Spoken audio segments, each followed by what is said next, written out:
შვილმა საკუთარი თავი მაპოვნა. ჩემი შვილი სამყაროს გარეშე სხვა ადამიანი ვიქნება. მე მირიანის დედა. ჩემი შვილი ყოველთვის გრძნობს თუ როგორ განწყობაზე. მე ნიკას მამა ვარ. დაინახე რა მე დათაშვილს ლევანჩოს ბარბარეს ალექსანდრეს და მიხმარე მიზნის მე მიღწევაში. გაბრიელის მამა ვარ.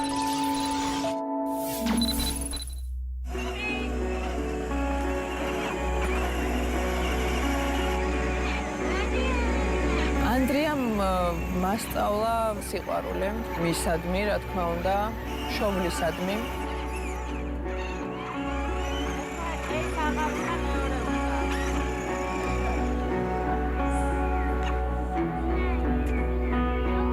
ყველა ბავშვი იმდენად შემიყვარდა, ანუ ადრე იმდენად ეგრე არ ვიყავი, მაგრამ დედა რო გავხდი და შვილი რომ ყავს, სულ სხვა დამოკიდებულება გამიჩნდა ბავშვებისადმი. და ალბათ ჩემი ყველაზე საუკეთესო მეგობარი მაინც ჩემი შვილია და ალბათ ეს ყოველთვის აი ესე იქნება. ანდრია არის 6 წლის, დაიბადა თბილისში და ანდრიას დიაგნოზი არის მიკროცეფალია, გონებრივი ჩამორჩენა. ორსულობიდანვე გვეუბნებოდნენ, რომ თავზე ჰქონდა პრობლემა, რომ დაიბადა, მერე უკვე გადავუღეთ ტომოგრაფიები, კატეები და მან უკვე დაუდასტურდა, რომ ანდრიას აქვს გონებრივი ჩამორჩენა. განვიცადე თან ძალიან, იმიტომ რომ რეალურად არ ვიცოდი რასთან მქონდა საქმე. დიაგნოზი როგორც კი გავიგე და როგორც კი მოვიძიე, მაშინვე დავიწყე მე თვითონ ბავშვთან მეცადინეობა, ანუ სახლში ვარჯიშობდით მე და ანდრია, იმიტომ რომ ბავშვისთვის ძალიან დიდი პლუსია და ძალიან დიდი წინსვლარი თუ მშობელი მაქსიმალურად გვერდში უდგას შვილს.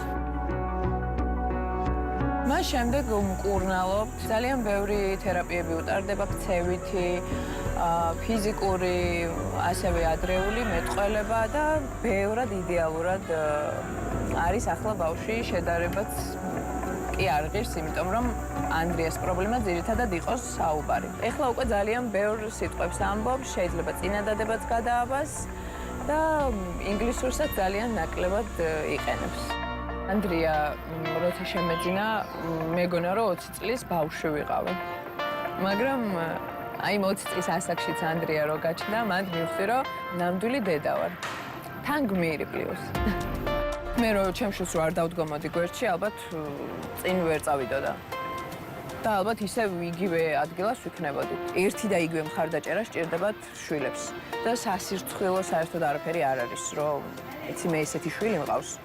ანუ ის არის შენი შვილი და ის აუცილებლად შენ როგვერში რო ედგები, შენი შვილი აუცილებლად დადგება ფეხზე. უბრალოდ მაქსიმალი უნდა ჩადო შენ შვილში, რომ შენმა შვილმა მერე თქვას ის, რომ მე გვერდში მყავდა ანუ დედა, რომელმაც მე ეს გამაკეთებინა და მე შევძელი.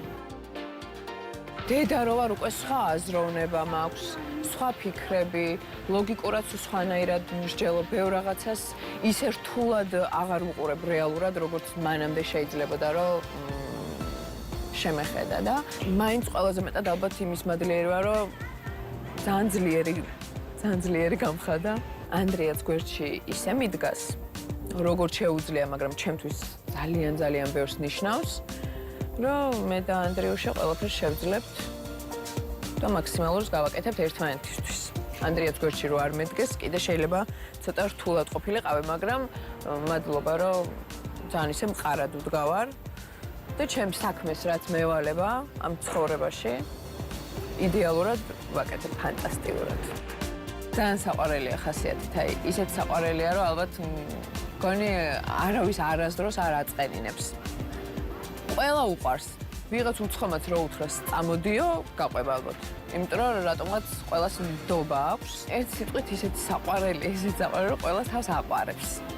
სულთან, მარტო გამოხედვით ეს ბრიალა თვალები რო აქვს, ყველა გიждდება ანდრიაზე და ბედნიერი დედა ხარ. კი, მართლა. ანუ მთელი გულით ვამბობ, რომ ანუ ის სოფო 19 წლის სოფო და ეხლა 27 წლის სოფო ძალიან განსხვავდება და ბევრად კარგია. ძალიან ბევრი რაღაც ვისწავლე. არასდროს არ შეგრცხვეთ დიაგნოზის, იმიტომ რომ ყველაფერი არის გამოსწორებადი. და როცა თქვენი შვილი გაიზრდება, აი მაშინ იტყვით, რომ აი რამდენი რაღაც გამიკეთებია ჩემი შვილისთვის, რომ ესეთ გზაზე დავაყენეო და მე აუცილებლად გირჩევდით, რომ სანამ პატარები არიან, მიხედოთ, რომ მომავალში უკვე ძალიან მაგრად იყვნენ თქვენი შვილები.